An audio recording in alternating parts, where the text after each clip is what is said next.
All right, so in another video, I went over just the basic fundamental principles of side control about the wedges, okay?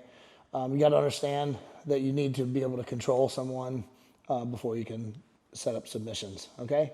So right now we're going to look at a little three-piece submission series on the far side arm. But I want you to understand that to be able to do so effectively, it's really going to help a lot if we can isolate the inside arm, okay? And so when we're here in the side control, just the basic side control position, the first step to escaping is to get the elbow in. So he gets his elbow in, okay? What I want to talk about real quickly is the control of the outside arm, okay? As soon as I pass guard and I get into side control, I like to control the outside arm in a specific way, okay? And I do that so that once this happens, I'm already a step ahead of my partner, okay? So when I first pass guard and I get here, get your elbow out for me a second, buddy. So I'm here, and what I do is I grip the shoulder with my cross-face arm, just like this, and then I bring my hand like I'm hiding my face from my partner's face, just like this. I'm trying to control really tightly between the shoulder and the elbow. So I bring my hand up and I pinch with my ear to the elbow, okay? Now, Reed gets his arm inside, he gets his elbow in, okay? So I keep this, really concentrate on keeping this. It'll pay off big time. So what I'm gonna do here, he gets his elbow in, and I'm gonna sprawl my right leg straight, just like this, okay? So I'm just sprawling my leg straight. My cross-face hand abandons the head, and it comes and gets wrist control on the arm that he just pulled inside. I pin it and staple, okay? Once I'm here, I want to change my angle. Right now I'm perpendicular to my partner, and I want to swim my arm to the attacking side. I always say that like this side of his head is for control. I kind of teach beginners that this is more for attacking.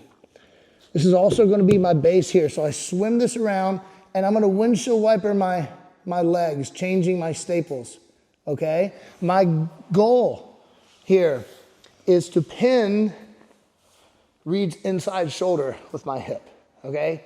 So I want you guys to understand that I'm only pinning his arm as a means to pin his shoulder, okay? So I don't even care as we get down the technique if his arm comes out in between my legs and can move around like this.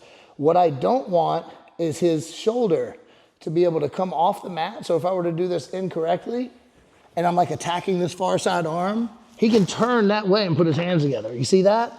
So I'm trying to pin his shoulder. So I'm using his arm, stapling his arm as a means to control the shoulder eventually. Okay, so I'm here, I control. He gets his elbow in, I sprawl, and I do that so that he can't pull his guard in. I've made the mistake when I was newer to jiu-jitsu, trying to do this, and he bumps away and pulls his knee in, boom, like that, okay? So I want to sprawl to block his ability to pull his guard in, okay? Now I get the wrist and I staple. I swim my hands and I windshield wiper my legs, switching my base. I want you guys to think of this like exaggerated, like almost like I'm going north-south. So watch how my hip goes here, okay? So I'm perpendicular, controlling the arm. My hip goes in the shoulder as I switch my windshield wiper, okay?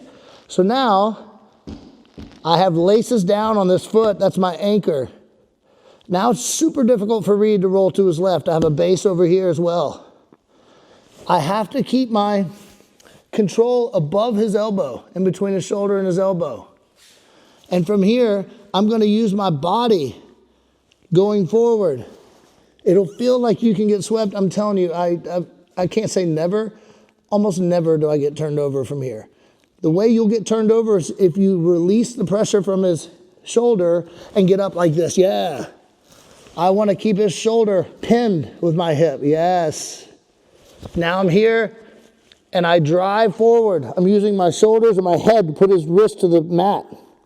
Now just find his wrist, okay? From here, my hand leaves my bicep and it goes to the forearm. I keep pressure. The fulcrum is this wrist here. So I just put everything nice and tight and I get the tap. A lot of times in the pressing arm lock, you get here and they go thumb up and they start to come this way. I just follow. And now I bring the elbow to the hip for the Americana. If he beats that and he goes thumb down, boom, all the way around. I go back to the same fundamentals that I'm controlling the elbow, and now I switch my hands. I go in between my elbow and his body with my other elbow. So I'm just making a mirrored image here, just like that.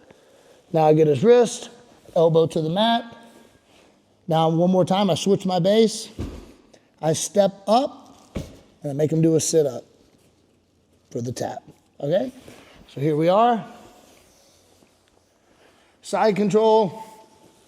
I pass his guard. I've got my wedges in, and I control his arm. Reed gets his elbow inside.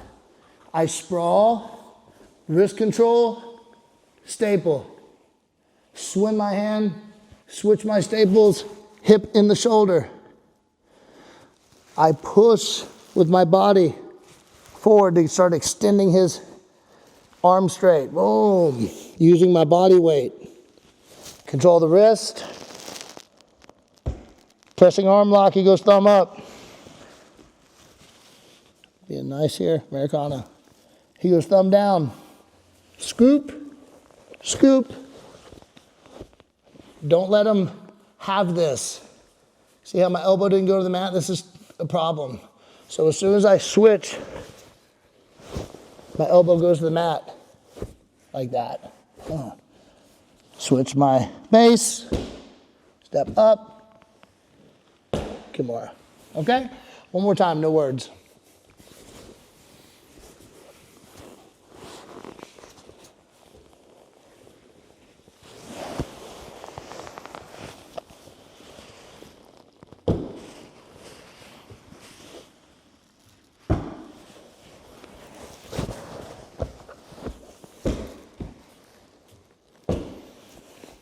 All right, that's a real basic three-piece from side control. And I found that anytime we can pin someone and sort of have this series of attacks on the far side, whether it be an arm or whatever,